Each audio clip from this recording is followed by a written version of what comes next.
नमस्कार, रेडियो रिमझिम से प्रस्तुत है स्थानीय हालचाल। पहले मुख्य हालचाल। व्यवहार न्यायालय गोपालगंज में हुआ लोक अदालत का आयोजन। कई मामलों को समझौता के आधार पर समाप्त किया गया। बच्चों में तेजी से फैल रहा वायरल इन्फेक्शन, जिला प्रशासन की अपील, बच्चों का रखें पूरा ख्याल। सदर अस्पताल में जल्द ही 100 बेड हो जाएंगे ऑक्सीजन से लैस। गोपालगंज सदर प्रखंड में अब तक 427 शस्त्रों का भौतिक सत्यापन संपन्न। बिजली विभाग की बड़ी कार्रवाई, कई बड़े बकायेदारों का काटा गया कनेक्शन। स्थानीय हालचाल के इस अंक के साथ मैं अनिकेत मिश्र। अब हालचाल विस्तार से। आज गोपालगंज व्यवहार न्यायालय के कैंपस में राष्ट्रीय लोक अदालत का आयोजन किया गया, जिसमें न्यायाधीश श्री गुंजन पांडे, श्री अंबिका प्रसाद चौधरी, आरक्षी अधीक्षक आनंद कुमार, जिला पदाधिकारी डॉक्टर नवल किशोर चौधरी ने दीप प्रज्वलित कर इसका शुभारंभ किया। इस अवसर पर उपस्थित गणमान्य लोगों ने कहा कि लोक अदालत का उद्देश्य लोगों को सस्ता और सुलभ न्याय तुरंत दिलवाना है, पर लोक अदालत अपने उद्देश्यों में तभी सफल होगा जब समाज के प्रबुद्ध वर्ग के लोगों का सहयोग मिलेगा और साथ ही न्यायिक पदाधिकारी अपने दायित्वों का सही ढंग से निर्वहन कर सकेंगे। इस कार्यक्रम में वरीय पदाधिकारियों के साथ काफी संख्या में अधिवक्तागण भी मौजूद रहे और आज के आयोजित इस लोक अदालत के कार्यक्रम में विभिन्न प्रकार के दीवानी और आपराधिक वादों को समझौता के आधार पर समाप्त किया गया। जिले में कई ऐसे क्षेत्र चिन्हित किए गए हैं जहां बच्चों में वायरल फीवर तेजी से फैल रहा है। इसके लिए स्वास्थ्य विभाग ने सभी लोगों को अलर्ट रहते हुए बच्चों का खास ख्याल रखने का निर्देश जारी किया है। बैकुंठपुर के दिघवा और महुआ टोला में कई बच्चे वायरल फीवर से इन्फेक्टेड पाए गए हैं। डेंगू से भी ग्रसित मरीज मिले हैं, तो वहीं एईएस के भी मरीज पाए गए हैं तथा मलेरिया से भी कुछ बच्चे ग्रसित मिले हैं, जिसके बाद लगातार स्वास्थ्य विभाग क्षेत्रों की जांच पड़ताल में जुटा हुआ है। इसी तरह थामे क्षेत्र में भी कुछ बच्चे इन बीमारियों से इन्फेक्टेड पाए गए हैं। जिले में कुछ बच्चों की मौत की भी खबरें आई हैं, जिसके बाद civil surgeon doctor Jogendra Mahto तथा सांसद ने कई डॉक्टरों के साथ बैठक किया और इससे निपटने की रणनीति बनाई जा रही है। सीएस ने कहा कि लोग घबराएं नहीं, सतर्कता से अपने बच्चों का इलाज करवाएं और बच्चों में थोड़ी सी भी सर्दी, खांसी, बुखार या उल्टी जैसा कोई लक्षण होता है तो तुरंत डॉक्टर से संपर्क करें। समय रहते चिकित्सा शुरू कर दिया जाएगा तो स्थिति नियंत्रण में रहेगी। पटना से भी मेडिकल की टीम इन दिनों गोपालगंज पहुंची है और कई क्षेत्रों का दौरा करते हुए बच्चों की जांच पड़ताल की जा रही है। जिन क्षेत्रों में बच्चे इन बीमारियों से इन्फेक्टेड पाए जा रहे हैं, उन क्षेत्र के 15 वर्ष तक के बच्चों को टीका लगाने के लिए भी स्वास्थ्य विभाग तैयारी शुरू कर दिया है।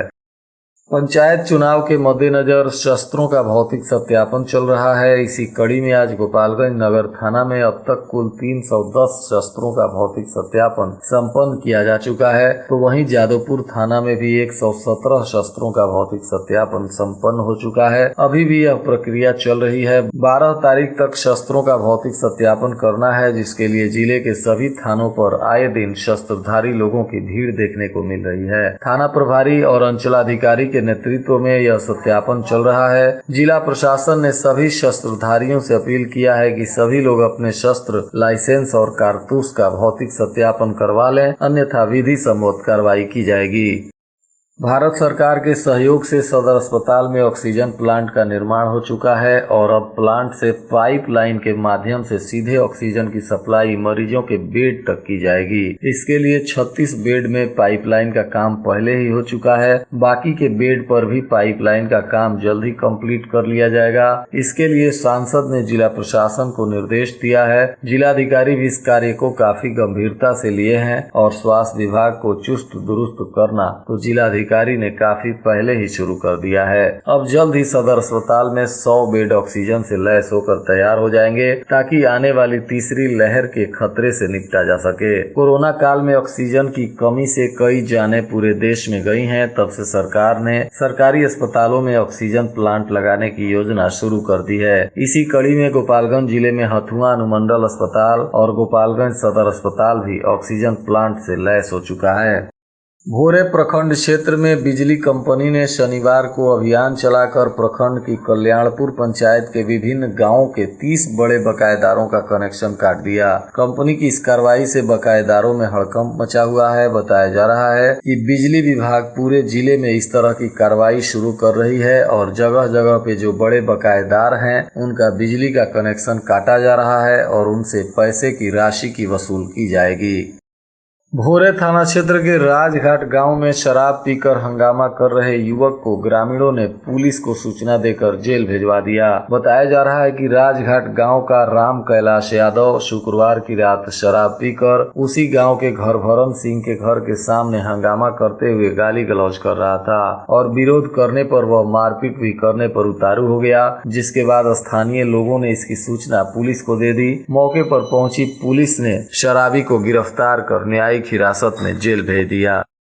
विजयपुर में इन दिनों चुनावी भीड़ काफी देखने को मिल रही है। इसके वजह से विजयपुर के बाजार में घंटों घंटों तक ट्रैफिक जाम रहता है। काफी संख्या में प्रत्याशियों के समर्थक जुलूस और रैली लेकर के विजयपुर प्रखंड मुख्यालय पर नॉमिनेशन के लिए पहुंच जाते हैं, जिसके वजह से पूरा मुख्यालय क्षेत्र जनसैलाब में इन दिनों तब्दील हो जा रहा है और इसके वजह से आम जनता को काफी परेशानियों का सामना करना पड़ रहा है। आम जनता को घंटों घंटों तक ट्रैफिक में गाड़ियों को लेकर खड़ा रहने पर मजबूर होना पड़ रहा है और सुरक्षा बल के जवान भी इन दिनों इन भीड़ को हटाने में अक्षम दिख रहे हैं।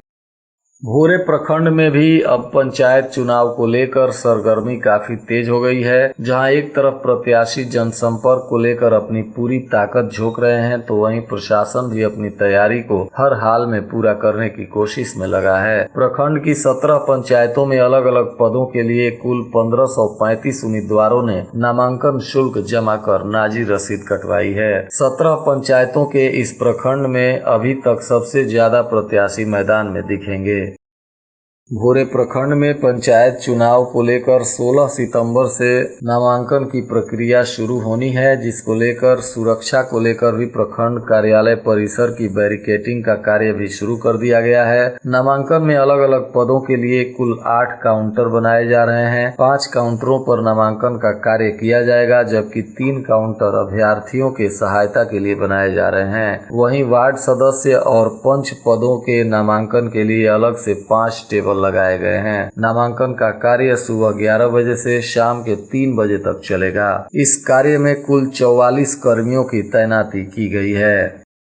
भोरे के थाना रोड की सड़क पर जल जमाव से बाधित हुए आवागमन को लेकर स्थानीय प्रशासन सक्रिय हो गया है। शनिवार को प्रशासन द्वारा जल जमाव वाले हिस्से पर राबिश डालने का काम शुरू कर दिया गया, जिसके वजह से स्थानीय लोगों में 3 महीने से ठप पड़े आवागमन को बहाल हो जाने की उम्मीद जगी है। वहीं स्थानीय विधायक सह मंत्री सुनील कुमार ने भी मामले को संज्ञान में लेते हुए थाना रोड की जल जमाव वाली समस्या पर वरीय पदाधिकारियों से बात की है तथा इसके तत्काल तौर पर आवागमन बहाल होने के साथ ही इस समस्या का स्थायी निदान के लिए भी गंभीरता से विचार किया जा रहा है।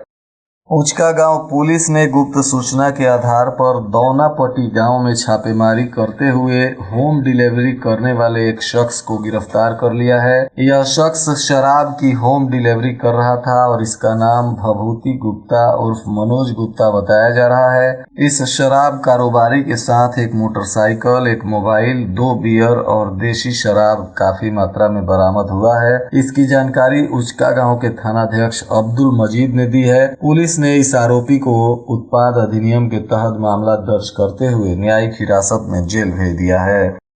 डाइन का आरोप लगाकर एक महिला को बुरी तरह से मारा पीटा गया है। इसकी जानकारी नगर थाना की पुलिस ने दी है। हालांकि नगर थाने में महिला ने आवेदन देकर न्याय की गुहार लगाई है। प्राप्त सूचना अनुसार यह घटना नगर थाने के चौराव गांव की है, जहां एक महिला पर स्थानीय लोगों ने डाइन का आरोप लगाते हुए मारपीट किया और जबरदस्त मारपीट करते हुए उस महिला को गंभीर रूप से घायल कर दिया, जिसके बाद महिला का स्थानीय अस्पताल में इलाज किया गया। उसके बाद महिला ने पुलिस को आवेदन देकर न्याय की गुहार लगाई। सरकार के गन्ना विभाग के द्वारा आज गन्ना किसानों की एक बैठक आहूत की गई थी, जो थामे थाना क्षेत्र के धतिंगना में की गई थी। वहां पंचायत के पड़रौना पट्टी गांव में काफी संख्या में किसानों ने इस बैठक में हिस्सा लिया और इस बैठक में उन्नत खेती और अनुदान के बारे में गन्ना विभाग ने किसानों को विस्तृत रूप से जानकारी दी। आज थामे थाना के सामने जिला परिवहन पदाधिकारी के निर्देश पर वाहनों की जांच की गई। इस दौरान वाहन चालकों से 23,000 रुपए का जुर्माना वसूल किया गया। पुलिस को देखकर वाहन चालकों में हड़कंप मचा रहा। इसमें मुख्य रूप से हेलमेट और गाड़ियों के पेपर्स तथा बिना सीट बेल्ट के चलाने वाले वाहनों से जुर्माना वसूल किया गया। बिहार सरकार के राज्य परियोजना निदेशक श्रीकांत शास्त्री गोपालगंज पहुंचे हुए हैं। उन्होंने थामे दुर्गा मंदिर में पूजा अर्चना की, जिसके बाद सैनिक स्कूल सहित कई विद्यालयों का निरीक्षण किया। सरकारी विद्यालयों में उनके आने को लेकर शिक्षकों में हड़कंप मचा रहा। और आज के मौसम का तापमान गोपालगंज में न्यूनतम 27 डिग्री सेल्सियस और अधिकतम 37 डिग्री सेल्सियस रहने की संभावना है। अंत में मुख्य हालचाल एक बार फिर। व्यवहार न्यायालय गोपालगंज में हुआ लोक अदालत का आयोजन। कई मामलों को समझौता के आधार पर समाप्त किया गया। बच्चों में तेजी से फैल रहा वायरल इन्फेक्शन, जिला प्रशासन की अपील, बच्चों का रखें पूरा ख्याल। सदर अस्पताल में जल्द ही 100 बेड हो जाएंगे ऑक्सीजन से लैस। गोपालगंज सदर प्रखंड में अब तक 427 शस्त्रों का भौतिक सत्यापन संपन्न। बिजली विभाग की बड़ी कार्रवाई, कई बड़े बकायेदारों का काटा गया कनेक्शन।